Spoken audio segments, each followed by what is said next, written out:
we're gonna fight some Heartless and grab a few items on the way in.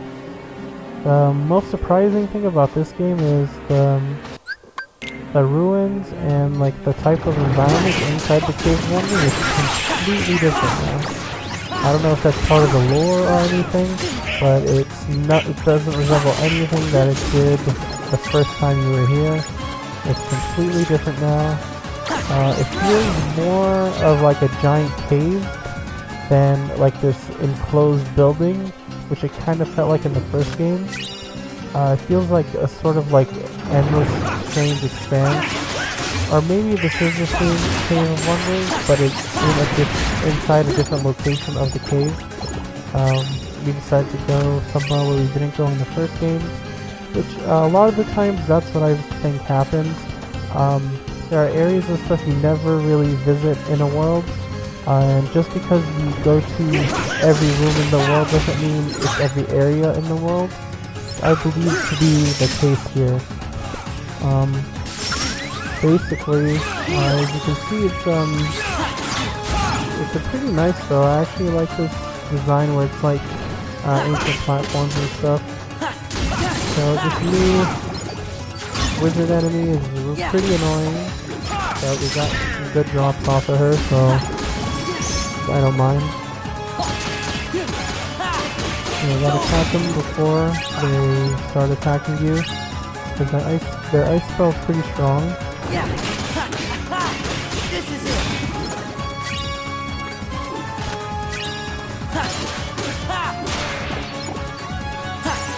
And I locked onto the wrong enemy, that's fine. Yeah, so there are also a lot of treasures in this location, despite it being like just one big room. It's pretty interesting, it's all going downhill, which is another cool feature because just grab the chest and just ignore enemies. Oh, I got Leaf Racer. I don't believe I even equipped that in this session because I guess I don't really see the need to do it.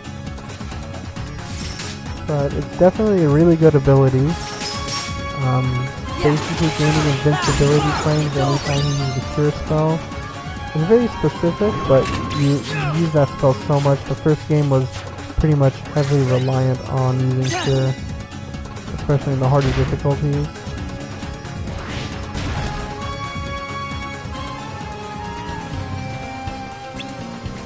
Okay, so this minigame is pretty easy. All you gotta do is keep tapping the triangle button and tell Abu to go forward, and then jump when the wave comes. And then you gotta also do it yourself.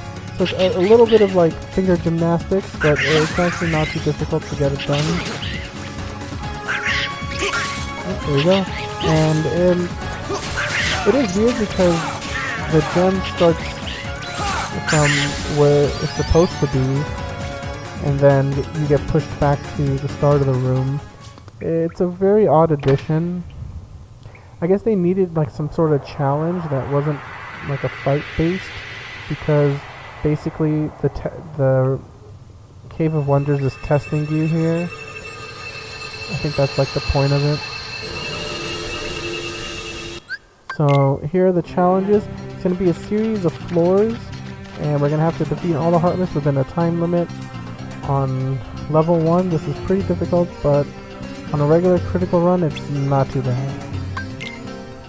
I'm also going to be using Wisdom Form here and leveling it up so I can get the quick run ability, and we'll have more mobility from when we are normal Sora, which is always a nice bonus.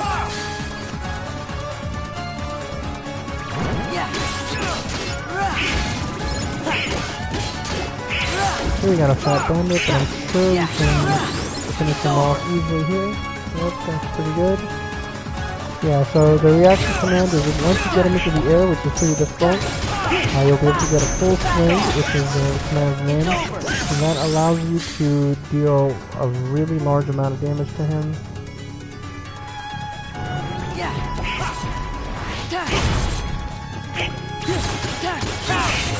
Normally you won't be able to attack in the front like that, but the finisher I have actually lets you do some damage. So once you get hit with the finisher, it lets you do the reaction command. Okay, this is the last battle. Yeah, so it's pretty easy, but there is another fight after this that's the one that's difficult.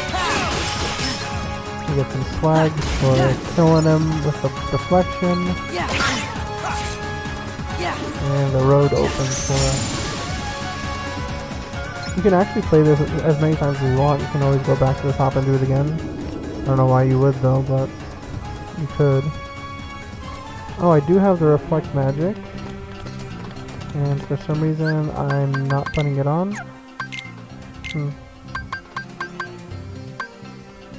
You don't really need it, but it is like the best spell in this game. Magnet is a close second. There are a lot of cool combos you can do using Magnet and Reflect.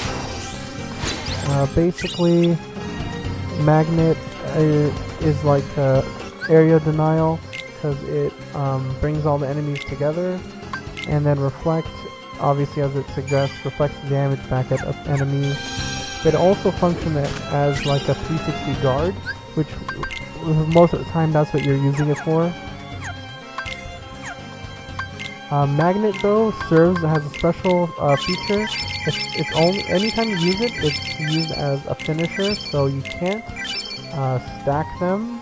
So you can actually use it mid combo to end a combo early if you really need to. But it also allows it to deal pretty good damage since it's always like finisher level.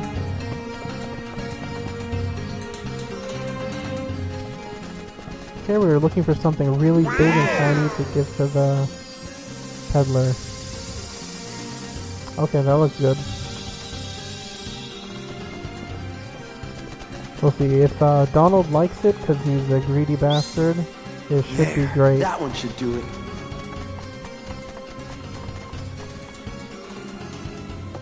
Okay, he likes it, so I guess that's the thing we're taking. It's pretty gaudy though. Oh boy, that's perfect. That guy's gonna love this. Sure looks valuable. So Peas is kind of Now creeping let's go around get that here. lamp. Probably gonna set a trap for us. We gotta keep Jafar bottled up, or he's gonna destroy Agrabah. Donald is compelled by greed. Should hang out with Uncle Scrooge. He has a lot of money. That guy's just burning dough. Hey, snap out of it, Donald. Okay, so right now we're basically gonna have a little arena fight. We're gonna have a limited area to move around, and there's gonna be lots of enemies spawning. The number of enemies is actually pretty impressive. So let's see how it goes. And we're gonna shift shot these guys. So the reaction command, you just go under an orb and you can basically force them to teleport into each other and they'll die in that way.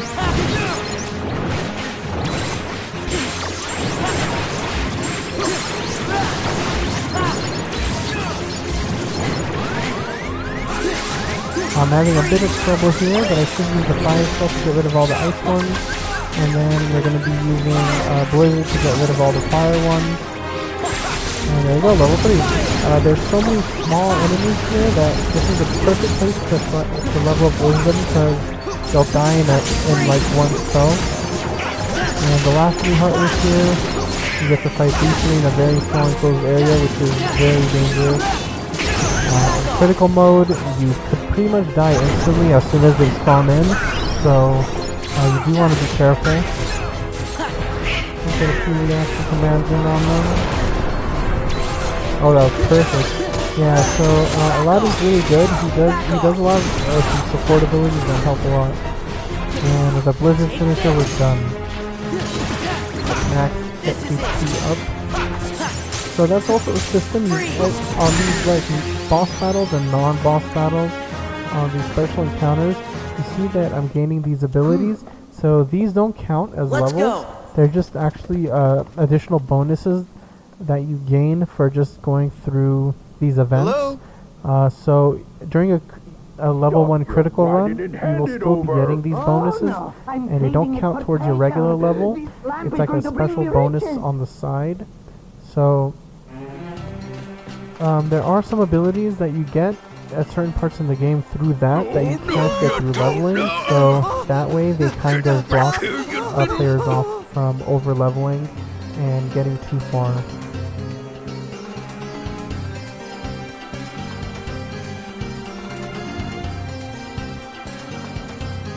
Okay, so we're back in Agrabah, and we're going to continue on. We're going to go to the palace real quick here, and we're actually going to be fighting a pretty cool boss. There's actually two bosses in this room. There's going to be an ice one and a fire one. They're both, they're called Blizzard Lord and Fire Lord. They're pretty cool. Basically you'll be fighting each one at a time, and they're going to be switching back and forth. And they both have different abilities. And with the reaction command you can use to stun them for a moment. And every time you deal a finisher on them, they break up into small enemies. After all the small enemies are destroyed, the main boss will respawn. The small enemies. And you kind of alternate in whichever one is in the battle with you at a time. Which is pretty interesting. They aren't particularly difficult, but some of their attacks are pretty deadly, to be honest.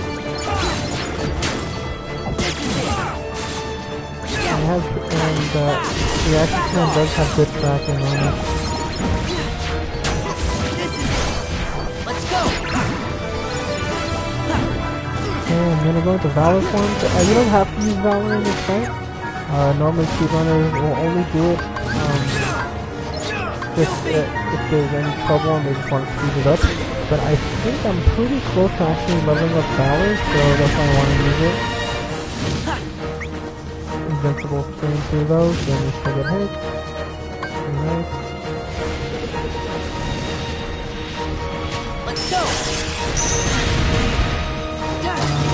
Okay, so I'm gonna attack the Blizzard Lord. Any square attack counts as a finisher, so you just want to be doing X attacks with Valor. If you want to get quick finishers, don't forget. There you go, high jump level 2. So we can jump slightly higher now. And I guess the Fire Lord was still there, so you can have the Ice Lord deal it. This attack right here is deadly, and it got me. Yeah, so I blocked there, but I guess it wasn't enough. If I did have the Reflect spell equipped, I have no idea why I don't. That should take care of that pretty easily. The Fire Lord has that orb attack that hit me, but that one's not as strong. The Blizzard one is much more deadly. He's actually the hardest one. Normally, we don't want to use Mickey here because there's only one real fight we want him for. But besides the Cerberus fight from earlier in the run. But you know, instead of redoing it, might as well just have Mickey help us. And I'm just going to use a limit right here to just kind of go through his attacks so he can't kill us. Anytime you do a limit, for this game, you actually are invincible. So you can use that to your advantage and go through some attacks that might normally just kill you. And you get to deal pretty good damage.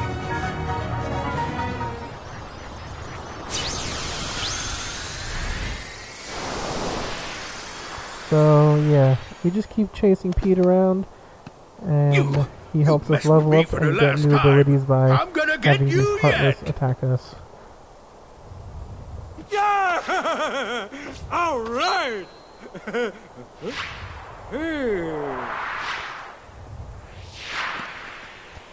Okay, so we're going to be locking up the lamp for sure, so nobody can get a hold of it.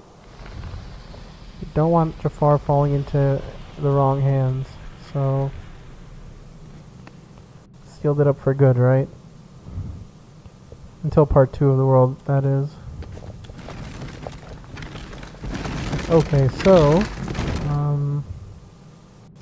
we're going to be leaving this world now. We will be back later, and we're going to be heading to Halloween Town next. This is a fan favorite world, so it's pretty interesting. The costumes you'll be getting are also updated, so it's pretty nice to have that. And all the drive forms also get custom ones. So final thoughts on Agrabah. It wasn't really too bad. It's a good world. Story-wise, a bit short here because there's another section to this world later that's a bit different, but it's still pretty good overall. It's not too bad.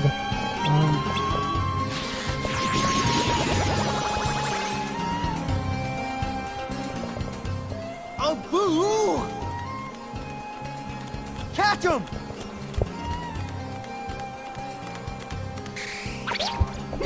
Every once in a while you get a bit of comic relief here and there, which is always good. The game has gotten significantly darker in tone since the first game, though there were some dark elements in He the must have first game as secretly well. stolen it from the Cave of Wonders. Especially anything that includes Riku. Damn, that gets dark quick. It lets Nomura kind of explore the more like darker side to his story, and also not have to include Disney characters, especially because you have Riku to do that. I'm pretty happy with the amount of development Riku gets throughout the story. I'd say he's way more interesting than Sora, though Sora is the main character, and he has a lot going for him. So most people just dismiss his qualities, which I can see because they kind of claim as dumb. But he is naive compared to Riku. So I guess people find that as a fault. It's not necessarily that bad, especially because he's a surrogate for the player. Since, I mean, obviously we haven't been outside to any different worlds. You're pretty much like Sora and you're learning everything as you see it. So we unlocked the pathway to the next world. Sora? Technically we already What is unlocked it? it, but it's gonna I think show it's us time for on us the to map go. a new world that will appear on the map. Will you be back? We will. I promise. Lamp charm. Okay. Yeah, so we get to summon Genie. Genie's a really good summon in this game. So we'll be seeing him later.